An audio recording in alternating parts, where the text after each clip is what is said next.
One of the ones that he ended up settling on is a question that goes like this. It's basically like, if there's one person in your life that you could give gratitude to, that you don't give enough gratitude to, who would that be?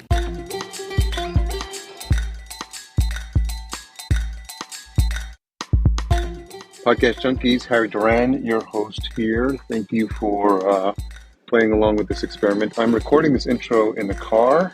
I'm going to pick up dinner.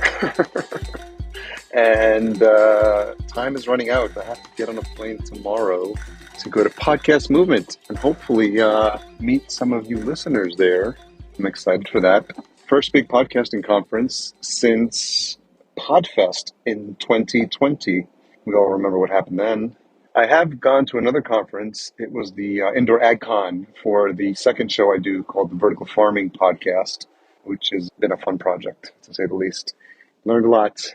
And that's actually the subject of my talk. So for those that are attending, I'll be speaking on Saturday, talking all about how I've generated more than 50K in revenue from that show and actually landed my first sponsor before published my first episode. So that's pretty crazy. So anyways, I wanted to get this in. This week's episode is with Jonathan Baillie Strong, longtime podcast friend. We met at MapCon years ago, and we've just stayed connected in the podcasting scene. And it's funny that I just realized that I had never had him on the show, and it was nice to just have a long conversation. Hour-long conversations are always fun. And I got to learn some things about him that I did not know, which is always cool. So as always, full show notes available at podcastjunkies.com. And so many things coming up that I'm trying to think as I'm here in the car, all the things I normally cover. But also check out new podcast apps. I always give a plug for that. For those of you that are following what's been happening with the world of crypto and Bitcoin and getting direct compensation from your listeners, new podcast apps. List all the apps that support all the interesting features being rolled out by the group at podcastindex.org, which is Dave Jones and Adam Curry of MTV fame. Yes, for the old schoolers, people old enough to remember what MTV was. This episode is brought to you by Focusrite and specifically the Scarlett 2i2 sound card, one of my favorite go-to sound cards, something I use for each and every podcast recording. The 3G line is a go-to for all new podcasters. Find out more at podcastjunkies.com/Focusrite, and the link will be in the show notes as well. Looking forward to sharing my interview with Dave Jones, which was really, really, really good. I really enjoyed that a lot. And that's going to be coming out hopefully next week or the week after. So trying to get caught up, all work-related stuff. And this week is going to be bananas because I know that as soon as I land, I'm actually speaking at a training with the group from the OSA Collective. Marla was kind enough to be on the show a couple of weeks ago, for those of you that remember that. And so that's going to be in Santa Monica on Tuesday night, and then Wednesday we kick off the festivities at Podcast Movement. So it'll be nice to see some old friends. And I'm also planning to be at Podfest in May-ish. I think it is end of May. So again, looking forward to that as well. So lots of things cooking up in the world of podcasting as we all get back into the swing of things. And I'm excited to share that time with you. Okay, after a couple of technical hiccups, Jonathan Baillie Strong, founder of Spotlight Podcasting, host of Leaders in Consulting, and Podcasting for Consultants. Thank you for joining me on Podcast Junkies. Long overdue. Pleasure is mine, Harry. Thanks for having me on. Do you remember where we met? I'm going to say it may have been at it's going to be at a podcast conference. Podcast, yeah, definitely. I'm thinking it was probably the Mid-Atlantic Podcasters Conference, which is... Yeah, MapCon. Yeah, and which is now rebranded from MapCon to I'm going to say IndieCon, is that right? Yeah. Joe Pardo will kill me. Shout out to Joe Pardo, the hardest working man in podcasting conferences. Yeah. It was a special moment in time, and I don't know if we'll ever get back to that, but I had been to Podcast Movement a couple of times, and then I ran into Joe, and he said, oh, you should check out this small indie one. And I think it's just 150 people tops. It may be that, maybe a couple of, maybe if that, because what I loved about it is it was like a Holiday Inn in Jersey. Yeah. And single track. So everything happens in the room. And it was all like of our podcasting friends. I know like Jessica Kupferman was down there. Dave Jackson came down, I think, for one or two, and just like all of our like the indie folks that we know, and that's probably makes sense where we would have met. But I was just the intimacy, I think, is what I loved about it. I went for 2 years, and I met some good friends and built some new friendships there, which I think is special. I don't know if that's ever going to happen again. Yeah, there's a little bit of magic in those smaller conferences, isn't it? Yeah. Because they're just so much more intimate and you really get to know people. I also, the first one I went to down at the Holiday Inn you mentioned, I came down with Francesco, who runs Spreaker, Francesco Biascieri, if I get his name correct. Lovely Italian guy who I've gotten to know quite well in New York. And we drove down in his car. So I kind of got like, he's been in the space for a long time. He's done the whole kind of, Silicon Valley, living in Palo Alto or whatever, so he's got a lot of life experience. So I had that whole, I downloaded a lot of information from him on the car journey over as well. So that must have been fun. Where did you guys meet? So we met because through a podcasters meetup in New York, which he didn't attend, but I just went through the list of attendees. Okay. And I just picked out people I thought sounded interesting. I was very new to New York, so I moved here 2017. Where's that exactly, New York? I'm in East Elmhurst, Okay. which is in Queens, east side of New York. I love it here. I grew up there, right? I grew up in Yonkers, and then I lived in Williamsburg, Lower East Side, Yeah. and Upper East Side, East Village, yeah. Oh, so you've been all over. Yeah. Yeah, I mean, I live here in East Elmhurst, and I really like this side of town. It's very, as you know, like super culturally diverse. Supposedly our neighborhood and our neighboring neighborhood, Jackson Heights, is one of the most diverse neighborhoods in the whole world. Yeah, I believe Definitely that. in New York City, it's the most, so it's got like millions of languages spoken here. But going back to story of Francesco, so I kind of reached out to him and we met up, had lunch at Whole Foods, I think it was, and found quite a few commonalities. So basically he got married around the same time as I did. Okay. Before I moved to New York. Like both moved to New York at the same time as well. We're both from Europe. And it's funny because I met him and then I met other people. Like I have two other really great friends in New York now who are same thing, European, Okay. moved to New York around the same time, got married around the same time. One of them also owns a podcast hosting company. That's funny. So yeah, we kind of formed a motley crew in New York, which is nice. Where's Francesco now? He's still based here. Okay. He's not with Spreaker anymore, is he? So Spreaker became Voxnest sort of through mergers. Yep. I think it was with Blog Talk Radio. Yeah. Sort of like a legacy platform, which they kind of incorporated into their whole sort of ecosystem. Like they've got, quite a different, they've got a whole stack of different, they've got, insertion technology, and they've got, obviously Spreaker, which is a hosting platform, but they got acquired by iHeartMedia. Oh, yeah. That's right. So hard to keep up with what's happening. I mean, you have to listen to Pod News. That's right. Yeah. And have you heard the new one, the weekly recap one with Brian Barletta and Evo? Yeah. Is that Sounds Profitable? No. So it was teased at the end of one of the Sounds Profitable episodes. Oh, okay. And I'm going to caution the listener, we're probably just going to geek out more than I normally do on podcasts because I'm talking to you. So it's like inside podcasting. But what I thought, it was it's one of the last ones that it's simple. It's the cut or the recap or something like that. I'll try to look it up. But it's a weekly recap of the news, like with like very well produced with like music and stuff like that. So if you just look at Sounds Profitable, the last 1 or 2 episodes, they got such a good reaction to it that they published a couple more on that feed before it's going to go out on its own feed. Oh, wow. Yeah, I have to check that out. So yeah, to that point, there's no shortage of news in terms of what's happening in this space. So for folks that don't know you or have heard about you, like how did your podcasting journey start? Sure. So I'm trying to think where I should start from. Like, do you want the long, condensed highlights? So I started off my career. Well, let me go back to I'll briefly just sort of mention my education. So I grew up in Belgium. I went to school there. After school, I went to university, Edinburgh, studied music at Edinburgh University, where I'm originally from. So I'm Scottish, but I was born and grew up in Belgium.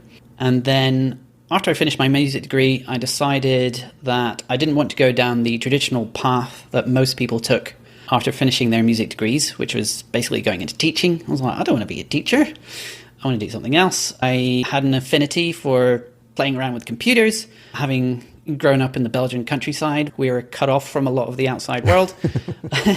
So, I knew my way around the computer. So I ended up doing a master's in computer science. It's kind of like a conversion course at Bath University, university in England. And then subsequent to that, I started my career in consulting, technology consulting for a small boutique consultancy in telecoms. Did that for quite some time in London. And then at one point I took a sabbatical because a lot of people did. And so I was like, yeah, why not? That sounds like fun. I enjoyed my consulting career there. I would say, you know, I find with often working in consulting, like when you work on client projects, there are a couple of variables. One is location. Is the location fun? Is it a good place to be? Or is it not? Is the work interesting or not? And do you jive with the people? And it's rare that you get all of them at the same time, you know, in your favor. So it was like from project to project. Anyway, that said, you know, sometimes the commutes were pretty tedious. So I ended up listening to quite a few podcasts. So that's kind of where my podcast listening journey started. Yeah. And then when I took that sabbatical that I mentioned, I was traveling around Southeast Asia. I read The 4-Hour Workweek by Tim Ferriss a couple of years before. I thought it was great stuff, paradigm changing. But at the same time, it seemed to me like it was what Tim Ferriss was describing was a lot of stuff that just seemed completely foreign to me. And most of the people he described, they seemed like, to me, they were like, oh, this is what crazy people from California do. You know, this isn't really accessible to the rest of the world. But when traveling around Southeast Asia, I started to meet people who were just like normal, average Joes, really. And so kind of got a little bit steeped into that world. And as part of that kind of journey, I was in the Philippines on a boat party and I met a chap. His name was Ian Robinson. He was doing an internship with a chap called Chris Ducker. So he was kind of doing this sort of remote work thing. Chris Ducker is a well-known entrepreneur, British guy who became known as the guy to help you find your VA in the Philippines. And one of the things that Ian was doing with Chris was helping Chris with his podcast. And when I returned to my desk job, I was like, I met all these people and that was cool and it kind of inspired me. But, you know, I finished that sabbatical, came back to my desk job, and on another project where it wasn't, the location was amazing, but the work was a little tedious. And I was basically doing stuff on spreadsheets that didn't require a lot of brain power. So I used to listen to podcasts again at work. And some of the podcasts I listened to were podcasts I noticed that Ian was publishing. Okay. And I started giving him feedback. I was like, oh, this is amazing. This is great stuff. I noticed this or that. And he was like, oh, this is amazing feedback. I'm looking for a little bit of help. I've got, you know, quite a lot of workload, because he basically spun out the activity he was doing with Chris, supporting his podcast, into a small agency of his own called Freedom Podcasting. And so I was like, sure. So I started basically, you know, moonlighting after hours or like lunch breaks. I would be editing podcasts. And I took to it like a fish in water, because obviously I did music and I was actually more interested in the music technology side of things and the audio technology side of things. So a lot of that stuff was just like, I was like, oh, this is a piece of cake, really. What were you using? What DAW? So to start off with, it was Audacity and GarageBand. Okay. Yeah, I kind of look back on those days with fond memory, like technology. Well, I took music production because I was Ed Group DJing, so vinyl and turntables, and then I was like, I'd like to learn. So I learned mastering and mixing, and so I knew Ableton Live, and so when I started Podcast Junkies, I was editing podcast episodes in Ableton Live because I was like, that's the only tool I knew, but it was definitely overkill for what I needed. Yeah, absolutely. It's interesting. I think maybe I've gone the other way. Like, so I started off with Audacity, and now I'm using Reaper, which. Yeah, yep. But yeah, it was back in the day when there weren't, like nowadays, there are loads of different companies that do podcasts, you know, help you set up your podcast and help you produce it. Back in those days, there really weren't, as far as I'm aware. There were like, I think we may have been probably the first that you could find online if you Googled like podcast editing. The name sounds really familiar. And what year was this? Do you remember? Yeah. Back in the day, it was basically Freedom Podcasting. Then there was Cashflow Podcasting with Ben Kruger. So yeah, but they used to be called Authority Engine, I think it was, and then they rebranded. I'm pretty sure he was around the same time, but a little bit later.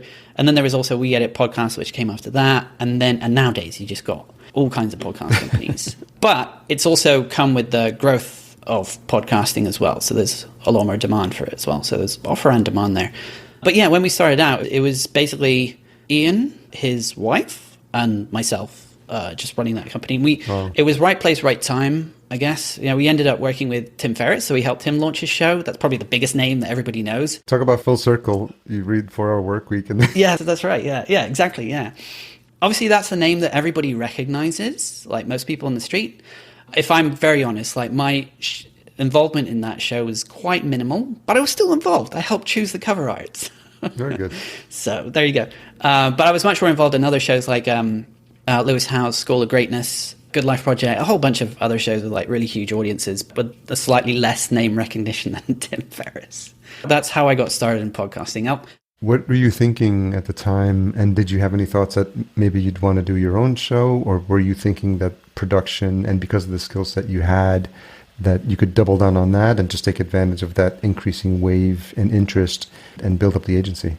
So at the time, I did this work with Freedom Podcasting with Ian for about, I think it was sort of like a year and a half. So I had that opportunity to live that remote lifestyle, the digital nomad thing that, people are keen about. I was a little bit keener on taking the future of that work in a slightly different direction than what Ian was envisioning. So, I was much more interested in sort of like not doing the editing out ums and ahs and so on. And I wanted to kind of go more into the biz dev side of things and this and that. So there was a little bit of a difference in vision, whereas he was more interested in kind of bringing on more people like him and having this sort of, it was just a different kind of vision of where the company would go. So I kind of opted out. And the thing was, I was never really at that time fully involved in the, the business development side of things. And so I didn't necessarily see an easy avenue to kind of go, okay, great, I'm going to start my own service and find clients from here and there. Probably could have done it. But it also came with like slightly changing interests. So I did the remote thing for some time. And then I got a little bit homesick and, missed my friends and stuff. And so I came back to London and I got more involved in the startup space. And I went through career transition program called Startup Institute. Fantastic program, great experience. It was created by some of the team from Techstars. Techstars being a well-known like a startup acceleration program, similar to, in some ways, the Y Combinator. But whereas Y Combinator started in the Valley, Techstars started out of nowhere, like Boulder, Colorado, which like what? Yeah, but they're definitely built themselves up to be a recognizable name. Yeah, exactly. They started around a similar time as Y Combinator and evolved into being this model that's being replicated in different cities. Anyway, so some of the team from Techstars noticed that a lot of these companies that came out of that program that raised lots of cash and they would they were doing great things and they were expanding and scaling rapidly. And one of the biggest problems they had was hiring the right kind of talent. And it wasn't necessarily that there was a shortage of people with the right technical skill. It was more about people who understood what it was like to work in a startup. And so that's where Startup Institute kind of evolved from. It no longer exists, but it was amazing while it was still around. And it was basically a mentor-led program where you would have people working in startups that would come in. You would do a partner project. So we worked with a company called Memrise. They're like an education technology company that help people. It's like Duolingo. And it was co-founded by a world memory champion. Really interesting experience to work alongside those guys. And then subsequent to that program, I worked for a subsidiary of IBM's, which doesn't sound very startup-y, but I was basically their community development manager, which was quite an interesting experience, yeah. Did the incubator have any notable exits or companies they worked with? So it was more about helping people transition from some people coming from all different kinds of backgrounds, like, myself, people transitioning straight from corporate into startup land and basically trying to figure out like where did their skill set and their background fit best. And it was also about building all these connections. So it wasn't necessarily about building companies up. It was more about helping individuals tap into the startup ecosystem. And one of the things that I did, so that's kind of how the program worked. It was great. It was still around. Unfortunately, no longer there. But they had presence in New York, in Chicago. And it was this network that I was able to tap into when I moved to New York about like 2017. Okay. I basically was able to kind of go, oh, great, who else, is from Startup Institute, and just immediately had all these people who'd been through a similar lived experience. What prompted the move to New York? To New York, my wife. Okay. I can relate. Yeah, so I've been sort of on and off living in London for 10 years or so. And I met my wife through a Colombian friend of a Colombian friend of a Colombian friend. There was a best friend Colombian connection who basically introduced me to her when she came over to study a master's in London. And yeah, we met, had our love story, and decided, like, after she finished her master's, we basically made a decision. She came over from New York. So she was originally from Colombia, but she's, got American nationality. And yeah, we basically decided, where should we live? Should we move to New York? I was like, yeah, why not? I love big cities. Very cool. Yeah, my ex is Colombian, so I'm well versed in the Colombian culture and food. That's how my Spanish improved as well. So grateful for that experience. Yeah. The other day I realized that there's an emoji for arepa, which is like a flatbread. Oh, really? Yeah. I love arepas, yeah. That was a new discovery. And for tamales as well, which is like another Colombian delicacy. Random emoji factoids that probably have never been revealed on any previous episode of the podcast. So thank you. There you go. Which is something I'm going to tap into in a second. So when you got back to New York, were you still doing the consulting? So when I moved to New York, I had no idea what I was going to do, really, to be honest. My work with IBM Software was basically like a hosting company that IBM acquired. Okay. And we ran a sort of evangelism program, basically saying to startups like, hey, do you guys want free... My job was so... Like, in some ways, it was quite... I understand the purpose of the job, but in some ways, I think, like, that's such a ridiculous position. Like, because we would go around and we basically just be the guys who would dish out free credit. We'd be like, guys, we know you're working hard on this, this problem, and you need server powers, and you guys might become the next Netflix or Facebook of the world. You need servers, and we're happy to give you a year's... Was this like an AWS? Yeah, so it was, for, the classic example would be AWS, Amazon Web Services. Okay. So we were a competitor of theirs. They had their startup program, we had ours. And so that was a startup program that I basically helped represent. And so it was our job to kind of go around building awareness of the program, but also just being like helpful people who could connect people to the right kinds of investors or, ecosystems. And so we go into a lot of these acceleration programs like Techstars and others and do office hours, see how we could help the startups and basically help sort of connect them to the whole ecosystem, experts, advisors, whatnot. And then also just basically say, oh, by the way, here's a bunch of free credit. And there was also a very social aspect to it as well. So it was basically taking lots of people out for drinks and attending conferences, running startup competitions.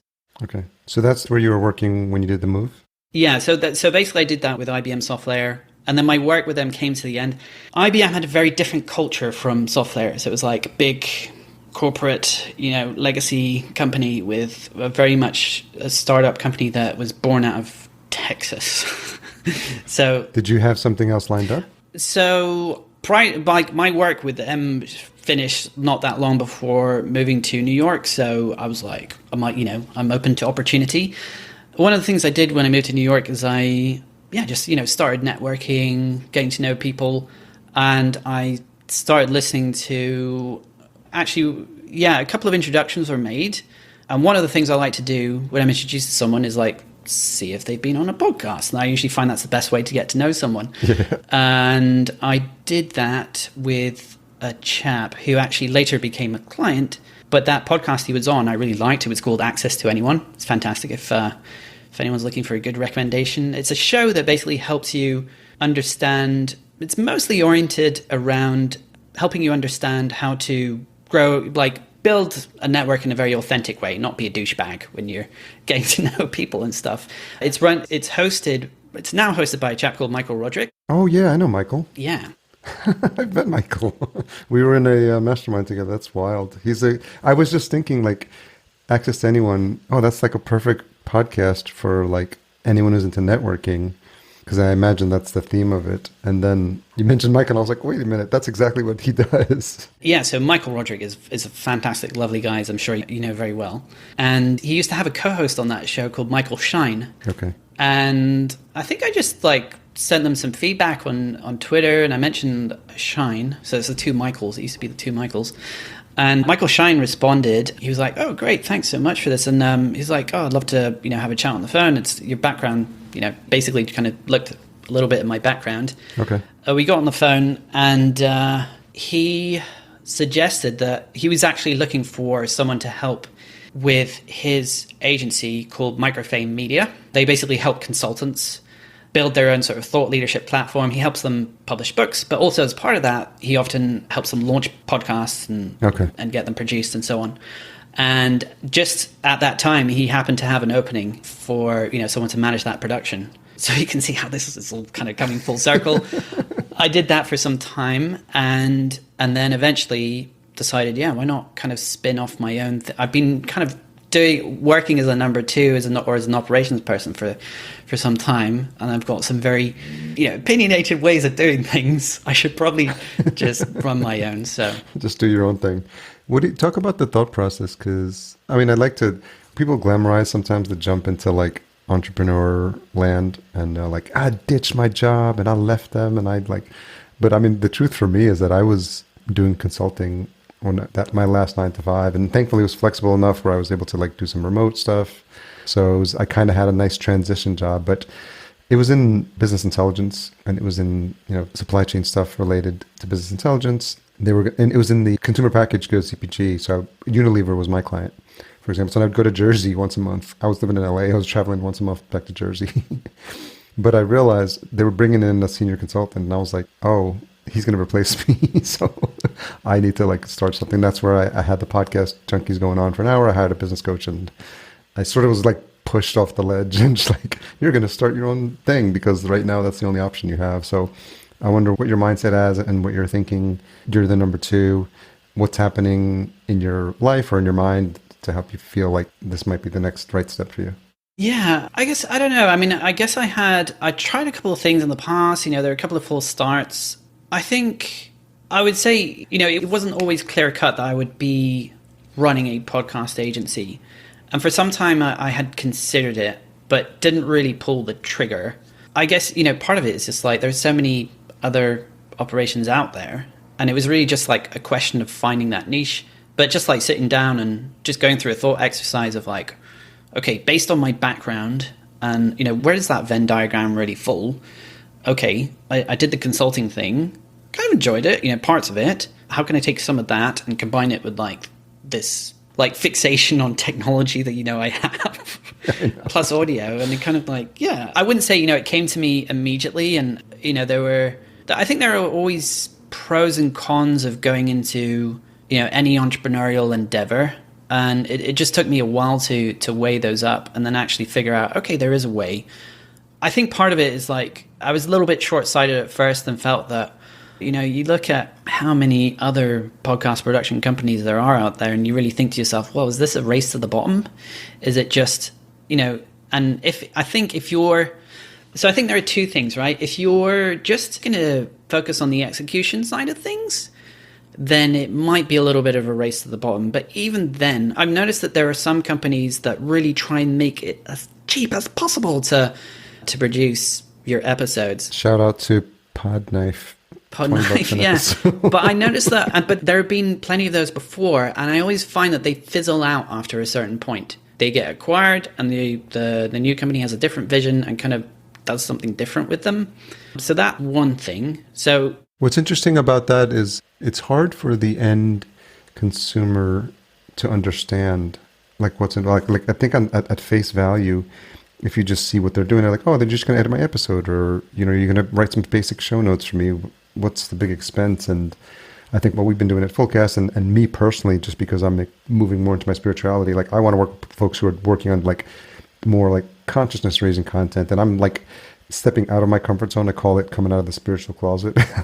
But that's like the content that I love, and I want to deliver at a premium level to an audience that doesn't understand it, and I want to take away all the technical challenges for them. And it seems like because you had the experience in consulting, that's some of the thought process you went through as well. Yeah, absolutely. And I think the way that you talk about it, I think of positioning, like who's your service for, and who are the people you really jive with, and the work that you really get excited about, Yeah. I think what's interesting, and while you gather your thoughts, I think talking about entrepreneurism, like I think now that I've had a bit of distance between my 9 to 5 and now, like people probably look and they're like, "Oh, this is exciting what you're doing," and I'm like, it's not for the faint of heart. I mean, it's, when you're talking about your livelihood depends on you going out and like, finding out where to fish, doing the fishing, dressing the fish, like selling the fish, marking the fish, packaging the fish, like all the things. And you have to be comfortable with like failure a lot. I tried several like $1,000 programs, like, like this weird Facebook like thing. I don't even remember what it was. I just remember I spent $1,000 on it one time. And I was like, what was I thinking? It was like some sort of weird marketing thing. And you try a lot of things and you fall down a lot. And I used to just like wallow more often, just be like, oh shit, I just can't believe I did that. But now it's just like, I feel like I just pop right back up and I'm like, that didn't work. Like, and then just like consistently like just be more comfortable with failure. It's not as much of a bad thing now. It just feels like just a lesson learned. Yeah, absolutely. Yeah. And I also think that, so just on the question of like, okay, right, approaching, we talk about podcast production, but you could probably apply this to other areas as well, like agency life in general, or providing a service, whether it's, you want to call it an agency or a product type service or whatever it may be. I think that you've got the execution part. So that's one thing you can get really good at. You can try and be, world class there. And everyone has their own kind of slightly different slant on that. There's that niching, like figuring out exactly like, is it B2B? I've always veered towards the B2B. And is there a specific kind of client, that you really can adjust your messaging or like really, really hone in on and figure out a solution that works really, really well for them and be the best at that. And then I think also there's like, aside from the execution, there's also the strategy part, which is massive in podcasting. And I think having the benefit of experience of like, being in this since, like, you've been in it like since donkey's years, like 2014, really, really helps because you see so much. You work with so many. I also find that like one of the challenges with podcasting is that you have so many different possible people to work with, like so many different people trying to start shows, whether it's businesses or hobbyists or whatever, that a lot of the time you just get all these kind of different inquiries. And I find it, it's helpful to have that breadth of experience and a breadth of clients sometimes as well.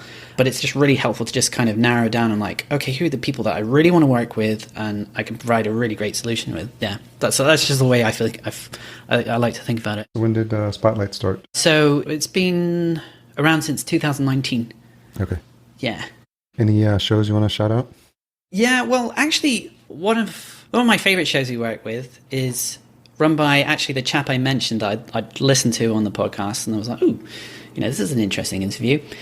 And I ended up working with, his name's Chris Shembra, and he has a show called 747 Conversations, and it's named after a dinner series that he started running. I think I know that name. Is he connected to Michael? Yeah, I would consider him like a super connector, yeah. Yes, he is actually. Was he doing like these Zoom meetups during the pandemic? Yeah. I think I was on one of those. Yeah. Small world. Yeah. So he's got this thing about, giving gratitude. He finds it. Yes, that's it. The gratitude dinners. Yeah. So he does these. So yeah, he started the series of dinners, and he started them kind of on a whim. And then eventually, people really loved them. He would try lots of different formats. He basically, figured out a format that would really, really work for his dinners, kind of codified it, basically had them down to like exactly what everybody does. And he also looked at lots of other kind of dinner formats and how were people able to take that and turn that into an experience that people would be willing to, sponsor maybe as part of like a team bonding experience or this or that. And so he basically took those dinners and understood eventually that it was extremely effective with larger companies or companies that were scaling for as a team bonding experience, or potentially like to bring their partners and their makes sense to create these kind of strategic partnerships with people around the table. But what he would try and do is make everybody really comfortable, feel like it's a safe setting. He would ask these different kinds. He would test out lots of different questions to see like what would really make people connect well. And one of the ones that he ended up settling on is a question that goes like this. It's basically like, if there's one person in your life that you could give gratitude to, that you don't give enough gratitude to, who would that be? And he basically found that really helped people like open up and be vulnerable. Sometimes, a lot of the time, there would be like crying around the table. And it's a very effective question because it takes the weight of, if you ask me now, like, what are your, biggest fears or like your biggest challenges? I'd probably like bottle up and I'd probably say something that, I wouldn't want to admit what my, my biggest fears are. So I probably. So now I got to scratch those questions from my list. Yeah. Biggest fears. Yeah, I would basically probably lie, or kind of brush over the question. Yeah. But by basically, transferring it onto like a third party, like basically saying, oh, this person meant so, it was like my father or my mentor or this person, that family member. It allows people to be a lot more kind of vulnerable and open up. Anyway, his podcast, which we work with him on, you can check it out. He just has one question. He doesn't have a whole list of questions prepared. And so it's quite clever because he's... And so once again, what's the question, the format of the question?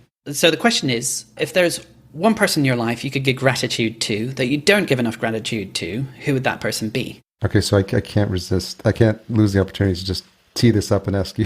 Okay, we got to flip it. Okay. Actually, I think it would probably be my brother. Okay. And I was actually talking to my wife about this the other day. My brother and I, we were like very close when we were growing up. And when he left to go to university, obviously, there was that distance and we didn't see each other as much. He met his wife and got married quite early on. So, and, they had kids and so on. And so he was quite preoccupied with, studies and family life and that sort of thing. So it meant that, we saw each other less. But something, even though we don't see each other as much as we used to in the past, he's always been there whenever any of us in the family have needed him. And that's something I don't say enough to him. It's like, we'll make sure you send them a copy of this episode when it goes live then. Yeah, that's right. And so this is the other effective thing about what Chris does. He just has that one question. So, like the usual thing, like when you come to an interview, and I'm learning this myself because I recently started my own interview show, and boy, there's a lot for me to learn, I can tell you that. But the thing that you often do is you come with you research the heck out of somebody, you spend hours and you come up with 100 questions, and then you get on the call with them, and then you ask your questions and you're kind of nervous, so you don't really listen to the replies properly, and you just go on to the next question, you just rattle them off, and so you spend so many hours of preparation, and the experience for the guest is a bit like, it's not very, Yeah, it's jarring. It's jarring, yeah. It's not, you're not making them feel at home, and you sort of feel like you're just cycling through, getting next one. Yeah. And so what Chris has done is he's basically just taken that one question, which he's basically experimented with tons of other questions during his dinners. He's come up with this one question. He's like, okay, this really hits the nail on the head. And so he has this show, and he brings on people who, are like incredibly successful founders who are tired of talking about how much money they've raised, how they're scaling, how they're, all the questions that everybody usually asks them, when in fact, all they want to talk about is their mummy and daddy issues and like who their mentors are and stuff, and give, express thanks. And even if look, podcasting, how many listeners does everybody really have? Most people don't really know. But even a show that only has a few listeners, can you think how valuable those episodes are to the people who come on that show? Because they express, they create this memento to someone who meant so much in their life they've never expressed that amount of gratitude to. And it's a lovely present for that person. So, So it's a very clever thing. And I've learned so much from Chris. The other thing I find is he's an incredibly good listener. So he always, he's really, and he's also a big fan of uncomfortable silences. Those are the two things that I harp on all the time, active listening, intentional curiosity, just really why'd you do that? Why'd you come back to New York? Or why do you know about emojis? I'm interested in what makes people tick, but that silence thing is interesting. And that's why I did video from day one. I used Skype with call recorder, and it was really tricky, but I needed to have that connection, and also I wanted to build the relationship with the podcasting community. But you can ask a question and you can see people thinking, or I'm doing, stroking my chin, which answer am I going to give Jonathan here? The cookie cutter one, or has he created a comfortable enough space where I think I can tell him what is really in my heart? And so, but if you jump in and you get too nervous, or there wasn't video, you'd be are you still there? Yeah. Oh, never mind. I'll go on to the next one. It's usually the host that bails because they're uncomfortable with it. So I'm glad that you said that. Yeah, I'm pretty sure he can out-silence anyone. That said, like you say, great active listener and asks really great follow-up questions. It's a skill, though. It's a skill that I wouldn't say I'm anywhere near his level. And he's someone who I learn from and who inspires, the work I do.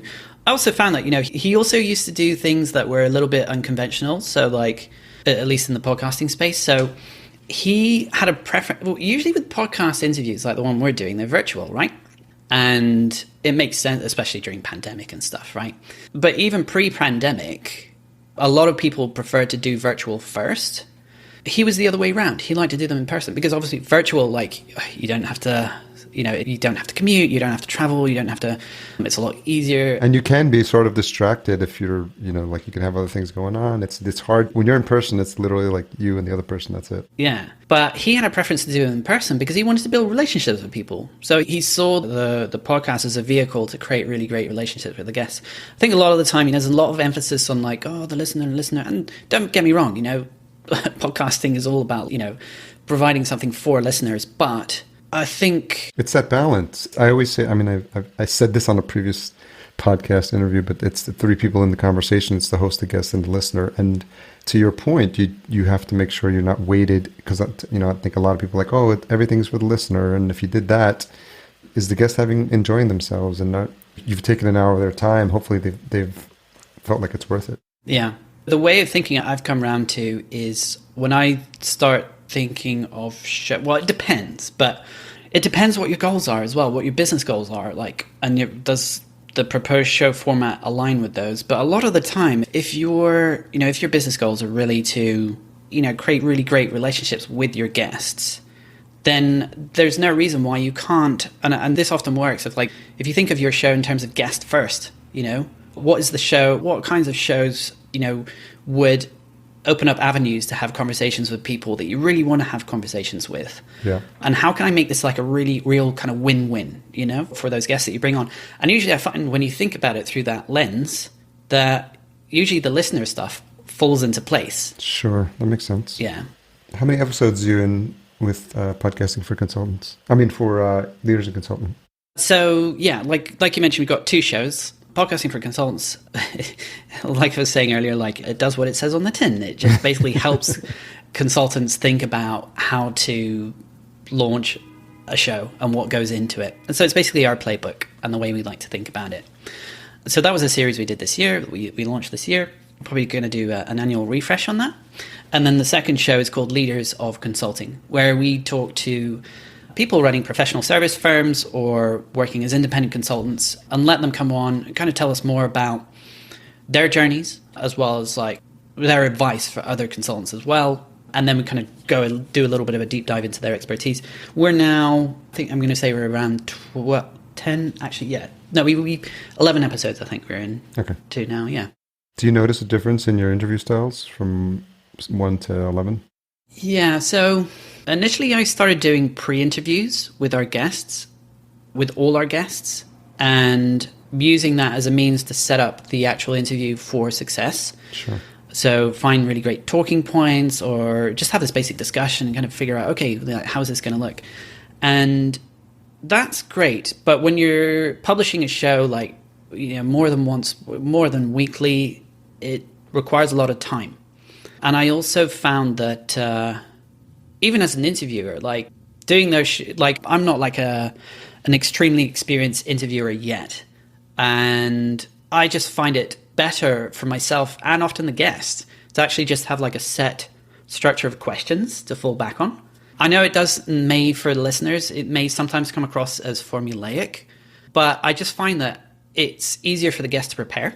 And by just giving yourself license to kind of diverge sometimes, I still do those pre-interview calls with sometimes. It depends also on the preference of the guest as well and how well I know them as well. So if they don't know me from Scooby-Doo to start off with, it's a good idea just to get on a call, get to know each other a little bit, and then do the interview. I wonder if at some point a Scooby-Doo reference will seem dated.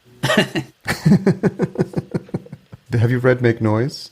Eric Newsom's book? I'm actually reading it right this moment. Yeah. So good. It's almost like the best book I've read about like just overall. There's a lot of stuff that gets technical and because they do audio drama stuff, but there's some stuff. I have it in an app called Readwise, and I did a bunch of highlights because I read it on Kindle. So now they refresh. So I spend like 5 minutes on Readwise every morning. And one of the highlights that popped up today is a quote. I'll just read it out, but it says, "There's nothing wrong with simply telling your subject about your objectives here." He's talking about like interviews. "Before the conversation starts, as you and the subject are getting settled, it is very common to go over the ground rules for an interview, thanking them for doing it, how to handle it if they need a break or want to do an answer over again. During this exchange, simply add something like, 'Look, I really want this interview to focus on you, so don't be surprised if I'm not saying much. I want to give you as much time to answer, so I'm not stopping you or asking another question. Please feel free to keep going.'" That was awesome. So there's a lot of nuggets in there. It feels like I highlighted a bunch, but I keep coming across them because they keep resurfacing because of Readwise. And it's one of the number one books I recommend for interviewers and podcasters producing shows. Yeah, there's some absolute gold in that. I love some of his stories, like the one about how they came up with the format for the Esther Perel podcast. What was that one? I forgot. Well, so they were trying to figure out a format that would work for her. So Esther Perel, for people who are not aware, she's a relationship, coach? Therapist, yeah. And she's the person people go to when they've tried all other avenues and nothing else works. She's world class, yeah. Yeah, so usually it's like other relationship therapists who have extremely problematic clients. They send them to her. She does a 3-hour mega sesh with them and then sends them back to their original therapist. Awesome. Anyway, so they were like, and she's amazing. She's also originally from Belgium, and lives in New York, so super cool. And you've not connected with her? Oh, no, yeah. So Esther, if you're listening, give me a shout. We can go for a Belgian beer or something. Yeah.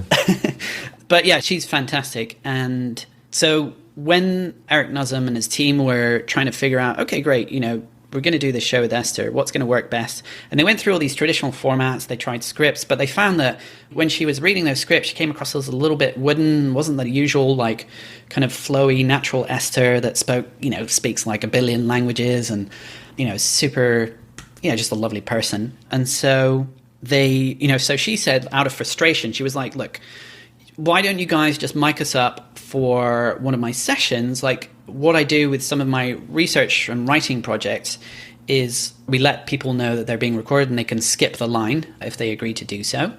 And so you can just come in and record it." And so they went in and there was a couple, and it was kind of like, when they were listening back to it, they're like, "Yeah, this isn't great tape." The couple was, they, just had kind of a normal story. But they noticed something that happened after everybody on the team was doing that recording. Everybody went home and had a conversation with their partner about it. Like, it was like, he described it as, I think it's The Ring, where people watch a video and then everyone dies afterwards. And he was like, it's the same thing, but no one died. That's hilarious. Basically, everybody did the same thing. And so they were like, wait, this is really weird. And so they tried this with a bigger sample group and the same thing happened. And so they figured out this is the format. And they just found more interesting couples after that. That's funny. Yeah, highly recommend that book. Yeah. And that show as well. So much content to consume. I'm just super geeky podcast question. What speed are you at on your podcast app now? Generally 1.8. Okay. Same with videos. Sometimes I fluctuate a little bit, go a bit above that. It's just overwhelming, I think, because of the work I'm doing, the other side projects I'm involved in. I basically squeeze in a show between when I'm making breakfast, if I take the dog out, I'm trying to think what else when I'm making meals and walks, because otherwise my day is jam-packed. So what's interesting is it's making me like ridiculously super selective. Like, I listen to Podcasting 2.0, I listen to Pod News, maybe a little bit Aubrey Marcus, a one-off Joe Rogan. I'm trying to think what's some NFT crypto stuff, because I'm trying to rabbit hole there as well. But it's really just what's top of mind and what I need to learn like right in the moment, as opposed to like what I've always described it as just in case learning versus just in time learning. Yeah. I always find it funny, like when you meet your real podcast heroes and you go, like, why are you speaking so slow? You're like, yeah, exactly. And you don't sound as smart as you do on your podcast. Like, you're not that smart, actually. So speaking of geeking out, you're always involved in these interesting projects. You had a project where you were working on, you had Figma templates for design. Is that still something that's active, or I know it's something you're testing out, like a template so people could create multiple versions of podcast artwork?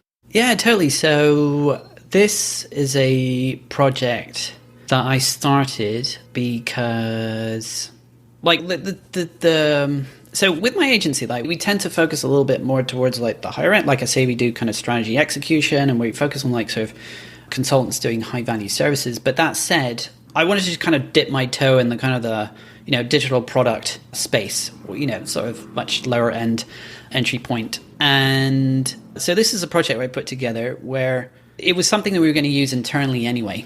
And so I thought, well, why not kind of create this as a product that people can buy as well? And what it is basically, I guess this is kind of insider talk again, but like, if let's say you're running a show, a podcast, and you want to create graphics. Obviously, you've got Canva, but the issue I have with Canva and other tools like that, Canva being a graphic design tool, is when you create a template, it's one size only. And if you want to kind of change it to a landscape, you go like finicky, do this and that. And then every single time you have like a new guest, you have to like update every single frame. You can't just do it once. And the idea came from another guy who's extremely knowledgeable in podcasting called Jeremy Enns. I was watching a video of his, and he's got this really amazing video series. It's I feel like a lot of the stuff that Jeremy does is they're all just kind of like these slightly undiscovered gems that you can find all over the place. But one of them is this YouTube series where he just basically shares his process of launching a show. And in one of those, he screen shares basically all these templates that he created for his podcast episodes. And I looked at that and I was like, oh, that might be Figma, which is a new tool I've been playing around. And I can understand how Figma allows you to create components, which is basically like properties, which like once you change the main property, it changes them everywhere else. So if you think about a text field, you change it once and it changes that text field everywhere else.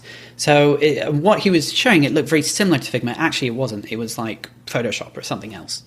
But I thought to myself, oh, wouldn't it be great if someone recreated something like that in Figma? And so, yeah, that's what I've kind of gone ahead and built. And I think it's really dope. Yeah, I played around with it. I'm not as well versed in Figma. I think I don't want to get into these rabbit holes because that's the problem. Like I need to start being more high level because I got just more stuff going on. But we have a new graphics person that's part-time, so I may see if they've got Figma experience to get them playing with that again. But that would, yeah.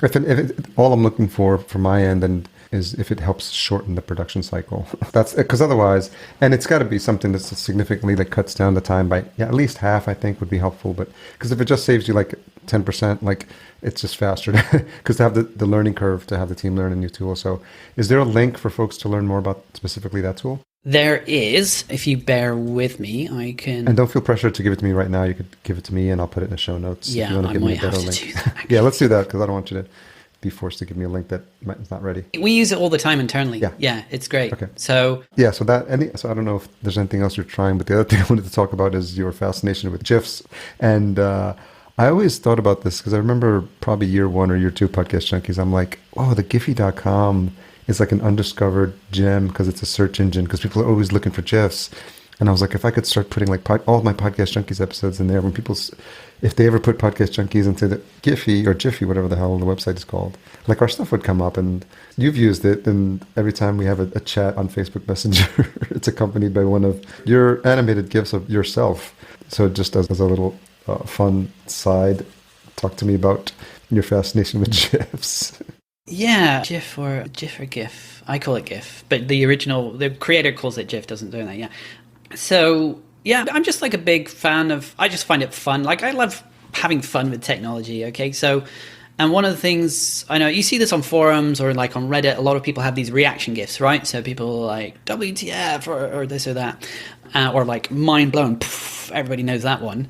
And so I have like a collection of those. And then I started noticing like people on Twitter, I think it was Blake Amal or someone like that, who at the end of his like Twitter threads, he would have like himself doing something funny or pointing somewhere. That's smart. In GIF format. And just one GIF. And I was like, oh, well, can you just do that with everything? Everything. Like every single reaction GIF, like just create your own version of it. And the reaction it gets from everyone is just bananas. And I think, yeah, it's fun, you know? And yeah, I think it's actually quite a good piece of personal branding. It's so different from people. Instead of just saying like, "Oh, well done, nice post," you'd be like, you just have all these like nuts gifs that just crack everybody up. Yeah. Anyway, sorry. How many are you up to now? I've got a library of, and we'll put that link in the show notes as well. It's giphy.com. You can create a profile and yeah. Well, I can actually give you the link to my whole library. Yeah. We'll make sure we list this. I've got 34 different reactions at the moment, and I've got a list of others that I'm going to create. That's great. And to actually put it together, it's pretty simple. If anyone's familiar with a tool called Descript. Yeah, I love Descript. Yeah. So a lot of people know Descript as for, especially in the podcasting space, audio podcasting, to do audio editing. So it immediately highlights your ums and all the stuff you want to remove, and you just have a one-click thing to remove them all. They're still getting better at like completely removing it, and then it does all. It's an amazing piece of tech, and it's actually extremely straightforward-ish. Have you tried Studio Sound? I know it's overcompressed, but it cleans up a lot, like better than Alphonic. Oh, really? And you can tell that it's compressed because it's almost clips a little into a little. It's a weird sound if you have it at 100, but you can dial it back so you can do 50%. But for just one click cleanup, it's really powerful. So try that. But yeah, that's awesome. Yeah, that tool's good too. Yeah. But Harry, just a parenthesis, of all the people I know in the world, like there are very few that know like the latest and greatest in technology. Apart from you, like you come up with stuff that I have not heard of. So yeah, kudos to you. My partner would disagree that that's a benefit because she's like, do not tell me about another tool. Do not, because I just geek out. I've always geeked out on tech. I do have to I found a way to sort of catalog it. So I'm like not looking at it in the moment. And this idea of just-in-time learning versus just-in-case has been helpful because I've got so many new projects I'm working on that are more like not just something cool to check out, but something like revenue generating stuff that I have to focus on. So, but I do find stuff. I'm testing out a new calendar called Cron, CRON. It's a standalone calendar because I found that I like apps that just do one thing really, really good. So I've been testing that out, but I think the major tools, if I look at my desktop right now, is ClickUp. Project management has been extremely helpful. I use a tool called texts.com. I think I may have told you about that, but essentially it consolidates all your chat tools into one interface. So Facebook Messenger, WhatsApp, your phone, Instagram messages, Twitter, DMs. So now you have one panel. Telegram, which I've been using for some stuff related to crypto. So I just got one panel, and basically what I do is on this one screen, I split Slack and I split texts.com so you can share a screen together. And so that, for the most part, takes care of like 90% of my communication there, and it's in one screen. This is really nice. People call it the superhuman of instant messaging, right? Something like that, probably. Yeah, it just does that. So yeah, and then Notion we use a lot for some stuff. Just looking at the bottom of my toolbars, anything new that I've tried. Cron is the latest one, but again, I try to, and Sigma OS for browsing. Yeah, I've been using that as well. Yeah. I like it, and they've got a really robust Slack group. I don't know why I pointed that way. That's where my Slack page is. So. But just going back to the GIF creation, which was very easy to segue into lots of other stuff. But the GIF creation with Descript. So Descript is good for audio, but it's also very good for video. It's one of the best video editors, like the most easiest video editors to use.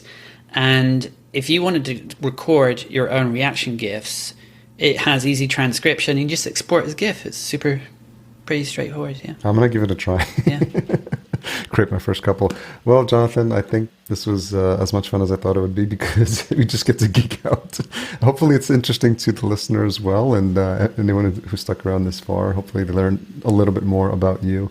But I'm always appreciative of like podcasting journey because if you think about MapCon, what was that, 4 or 5 years ago? And I just love the fact that I have the platform to just catch up and see what friends are up to. And rather than just trying to find time to talk, I'm like, because we're talking podcasting and it's a show for podcasters, then let's just do it on the air. So I'm glad you were able to find some time and share your story. Yeah, absolutely. I love this show. I'm a long-time listener. It's like I feel like it's the go-to who's to who of podcasting. Yeah. Yeah. So if you're a new listener, definitely subscribe and check out the back catalog. Like even your like super early episodes, like so dope. Yeah. I appreciate that. And I don't know if Chris gets out on podcasts, your client, Chris, but I'd love to chat with him about that show. That sounds super interesting. So if we can make that happen as well. And as always, if you've come across any of our peeps in the podcasting space that for some reason or other I haven't spoken to, let me know, because I want to get folks on as well. We'll do for sure. Best place to send folks to connect with you? So I've got my personal website, johnbstrong.com. Okay. That's Jon, right? Yeah, it's Jon, yeah. Okay. Not J-O-A, yeah. No H there. jonbstrong.com. And if you want to check out my new show, it's leadersofconsulting.com. I'm open to feedback. And tell me how I can be a better interviewer. Yeah. Because that's a new skill. Here's what Jess for. Thanks again, John. Really appreciate you sharing time. Cheers, Harry. Thanks again to Jonathan for coming on the show, and thank you, listener, for being patient with my experiments in sound. I literally was just running out of time. I put in the earbuds and I said, let's see what this sounds like. So hopefully we can get it a little bit cleaned up so there's not too much background noise. But inside a car is usually where the acoustics are best. Really grateful for you being a listener. I'm really excited to meet with you. If you are going to be in town this week, it's going to be fun. Good time to see a lot of friends and folks that I have not seen in a while, and to really get out and about. And I'm going to have to pace myself because I want to be excited and want to be hanging out. So anyways, thanks for all you do to support the show. I'll talk to you next week.